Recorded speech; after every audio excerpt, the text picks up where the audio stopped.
Dude, you're gonna get tased. Okay, I work here. Turn around. I work. Stand up and turn around. Okay, I work here, sir. Put your hands behind your back. Don't move. Don't move. If you move, there's a canine in my car. You're gonna get dog bit. Stop moving your hands.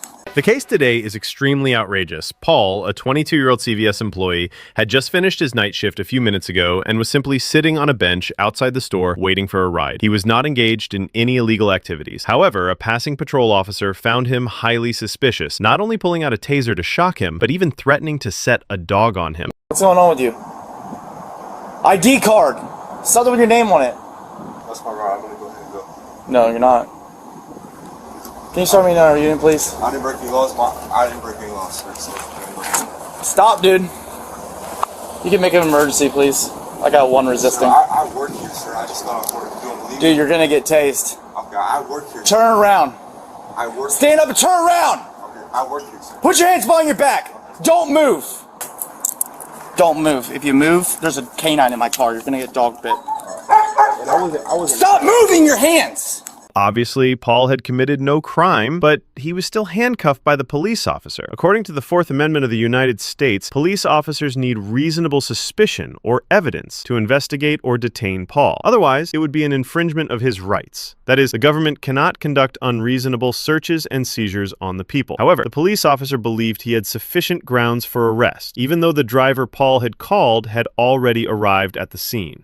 Who is that? Is that person related to you? No, that's my lift. Can you just let him know that? It's outrageous. The police officer arrested the man just because he found his behavior strange. Let's recap everything. All right. So I pull up, I see you sitting there, and then all of a sudden I'm pulling up, you're hiding behind the pillars of a closed business. How's that look, dude? Well, you say hiding. I just got up and dude, took a walk. but just look from my, it's a closed business. Right. I pull up, you're hiding behind the pillars. It looks strange. Right. Does that look weird? Does that sound weird to you? Well, you say and then hiding. listen, Okay, and then I tell you you're detained. Yeah. And you're telling me you're gonna leave. Okay. Okay. You see what I'm saying? I understand. Then you were resisting. Okay. I apologize. You say hiding. I just got up and put my hoodie on. That's all I did. Do you really work here? I swear to God, I work here. Well, what time is it? Can you tell me what time it is? Just tell me what time it is. I get it. Look what. What's your name? Look up what time CVS closes. Look up what time CVS closes.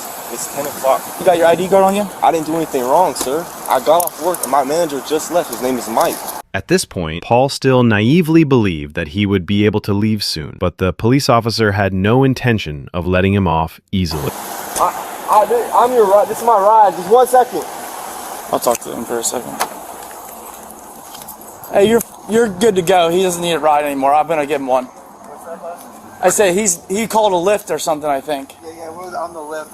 Yeah, I got one for him. So you're free to go. Yeah. You can cancel it or something.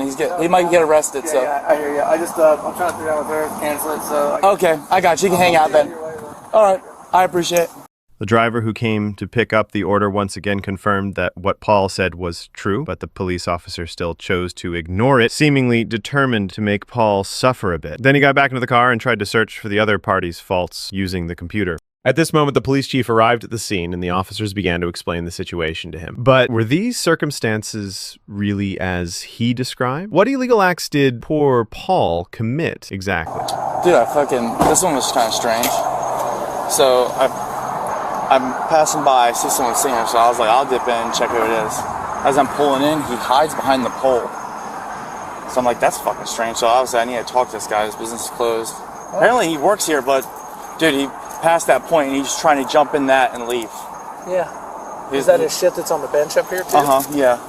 I do believe that he works here. I mean, he looks like he's in workers' clothing, but I mean, he was going to try to dictate and tell me he was going to leave. So yeah, I'm not playing that game. No, he's going to learn. Now the police officer finally admitted that he believed Paul was indeed an employee of the pharmacy. And the reason he arrested Paul was that he was annoyed by his attitude. Clearly, Paul couldn't get away unscathed tonight, as the police officer couldn't tolerate his authority being challenged. Don't lean against the car so hard. I got to check your pockets. You got anything illegal on you that you shouldn't have? You are going to jail tonight. I was pretty clear with you and cool. You don't get to tell me that you're going to leave, okay? I told you asked me if you were detained. I said yes, dude. And then you decided you just want to leave and do whatever the fuck you want.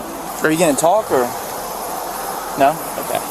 That's fine. Paul kept his mouth shut because his grandpa was a retired police chief. He knew the drill when it came to cops crossing the line. See, by the book, before grilling a suspect for a confession, cops got to read in their Miranda rights. You know, the whole you can stay silent spiel. Skip that step. Boom. Confession's useless in court. Lord and Prowling, I can investigate that. Although I'm not going to charge you with that, nor I'm going to go further in that. I asked you to identify yourself. If you fail to do that, I'm going to charge you with resisting, okay? Despite the cop's explanation, Paul still chose to stay silent, probably already daydreaming about which car to buy. In the end, the cops arrested him for resisting arrest and threw him in jail for 3 days to teach him to respect police authority. After the incident, Paul's grandpa showed up at the station demanding an investigation into Officer Daniel, but got radio silence. It wasn't until a month later, when the body cam footage went viral, that the charges against Paul got dropped. The department finally launched an internal probe, and Officer Daniel resigned, meaning he'll just badge flip to another precinct. Oh, and guess what? Those 3 days in the slammer cost Paul his pharmacy job. But hey, with $30K crowdfunded from supportive netizens, he's set to cover rent and hire a lawyer to sue the city and PD for millions. Bet he'll be rolling to his next job in a new ride soon.